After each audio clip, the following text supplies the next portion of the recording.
नमस्कार. श्री ब्रह्मचैतन्य महाराज गोंदवलेकर प्रवचन. आज 11 मार्च. अहमपणा टाकल्यास प्रपंचातील लाभहानी झेलता येईल. प्रपंच हा परमेश्वर प्राप्तीच्या आड कधीही येऊ शकत नाही. आपण पाहतोच की प्रपंचात आपला कितीतरी लोकांशी निरनिराळ्या स्वरूपात संबंध येतो. आई वडील, बायको मुले, बहीण भाऊ, इतर सगळे सोयरे, मित्र आणि इतर जन या सर्वांचा उत्तम उपयोग करायचा असेल तर या सर्वांशी व्यवहार करताना आपण आपली सर्व कर्मे एका हरिस्मरणाच्या धाग्यात जोडून करावीत.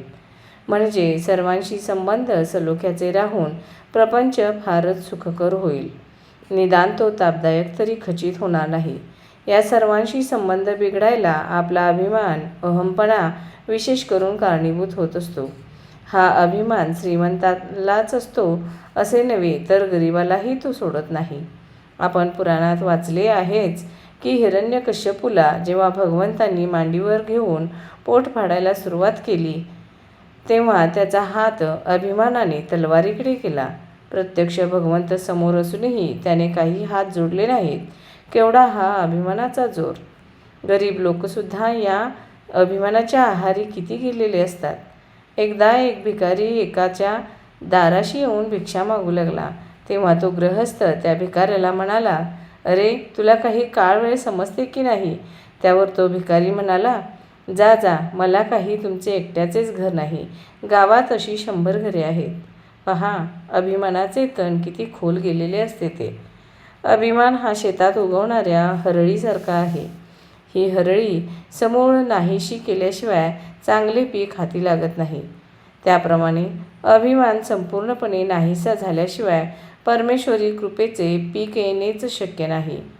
फणस चिरताना एक काळजी घ्यावी लागते. हाताला तेल लावून तो कापावा लागतो आणि त्यातले गरे काढावे लागतात. म्हणजे हाताला चिकाचा त्रास न होता गरे चटकन निघतात. त्याप्रमाणे नाम घेऊन प्रपंचात व्यवहार केला तर अभिमानाचा किंवा विषय वासनांचा चीक न लागता परमेश्वरी कृपेचे गरे हस्तगत करता येतात. हा अहमपणा, हा देहाभिमान टाकला तर प्रपंचातील लाभहानी हसत खेळत झेलता येईल. लहान मुले पावसाळ्यात कागदाच्या लहान लहान होड्या करून पाण्यात सोडतात. त्यातली होडी तरली तरी हसतात, बुडाली तरी हसतात. त्याप्रमाणे प्रपंचातली सुखदुःखे हसत खेळत झेलावीत आणि हे एका नामानेच साधते.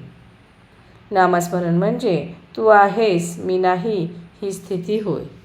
धन्यवाद.